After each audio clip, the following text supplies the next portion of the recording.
ऐसी बहू किसी को न मिले।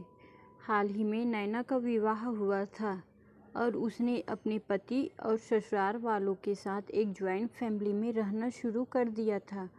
कुछ दिनों के बाद उसे पता चला कि वह अपनी सास के साथ नहीं रह सकती। नैना की सास रूढ़िवादी थी, जबकि नैना आधुनिक जीवन शैली जीने वाली लड़की थी। जल्द ही उनके बीच झगड़ा होने लगे।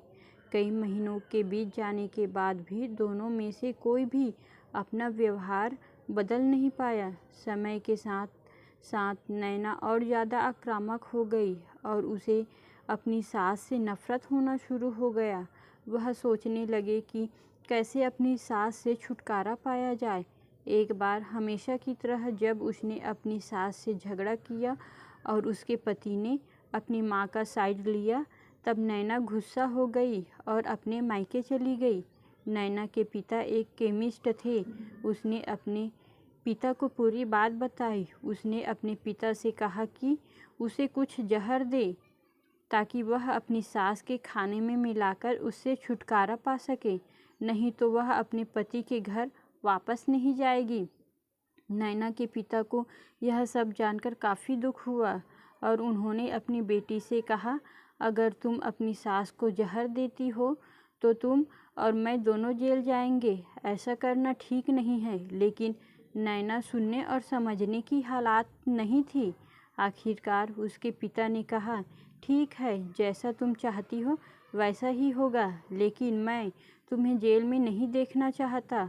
उसके पिता अंदर से पाउडर लाए और कहा, हर दिन जब तुम दोपहर का भोजन या रात का भोजन करते हो तो अपनी सास के खाने में इसे मिला देना। इससे धीरे धीरे कुछ महीनों में वो मर जाएगी और लोग सोचेंगे कि वह प्राकृतिक रूप से मरी है। उन्होंने यह भी कहा, क्योंकि किसी को भी तुम पर शक नहीं होना चाहिए, इसलिए आज से तुम अपनी सास के साथ नहीं लड़ोगी, बल्कि तुम उनकी देखभाल करोगी। भले ही वो कुछ भी कहे, तुम गुस्से से बात नहीं करोगी और हमेशा शांत रहोगी। नैना सहमत हो गई और अपने ससुराल वापस आ गई और अपने पिता की सलाह अनुसार उसने अपनी सास के खाने में पाउडर मिक्स करना शुरू कर दिया और बड़े ही प्यार के साथ बात करना शुरू कर दिया। समय बीतने के साथ साथ नैना की सास का नेचर भी बदलना शुरू हो गया, क्योंकि नैना अब अपनी सास की बहुत देखभाल करने लगी थी। इसलिए उसकी सास भी उसके प्रति विनम्र होने लगी और प्यार से बात करने लगी। 5 महीने बीत गए और नैना खाने में पाउडर मिक्स कर रही थी, लेकिन अब घर का वातावरण बदल गया। कोई झगड़े नहीं थे, दोनों एक दूसरे की तारीफ करते। अब ऐसा लगता था मानो दोनों का रिश्ता माँ और बेटी का रिश्ता हो। अब नैना को चिंता होने लगी कि पाउडर की वजह से उसकी सास जल्द ही मर सकती है। वह अपने पिता के घर पर गई और उनसे कहा, पिताजी, कृपया मुझे उस जहरीले पाउडर के प्रभाव को ठीक करने के लिए इलाज बताएं। मैं अपनी सास को खोना नहीं चाहती। वह मेरी माँ की तरह है और मैं उससे अब बहुत प्यार करती हूँ। उसके पिता मुस्कुराए और कहा, कौन सा जहर? मैंने तो तुम्हें बस एक स्वीटनर दिया था।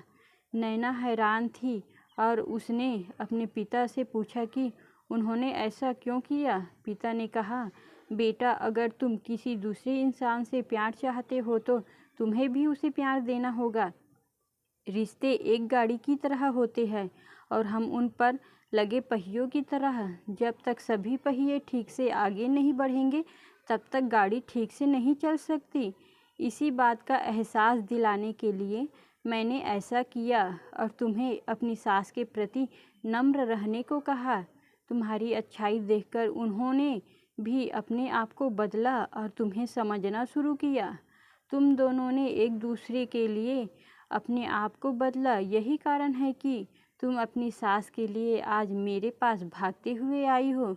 नैना अपने पिता की बात समझ चुकी है और आप सास बहू के झगड़ों का समाधान। मोरल ऑफ स्टोरी, हर इंसान अपनी परिस्थितियों का शिकार होता है। यह अक्सर कई मतभेदों को जन्म दे सकता है। हालांकि हमें एक दूसरे को समझने की कोशिश करनी चाहिए और एक दूसरे के साथ एक स्वस्थ संबंध बनाने के लिए थोड़ा अपने आप को बदलना चाहिए। और जब इस तरह के मतभेद रिश्तों के बीच उठते हैं तो उनके प्रियजनों का कर्तव्य है कि वे उन्हें शांत रखें और सही रास्ते की ओर मार्गदर्शन करें। धन्यवाद।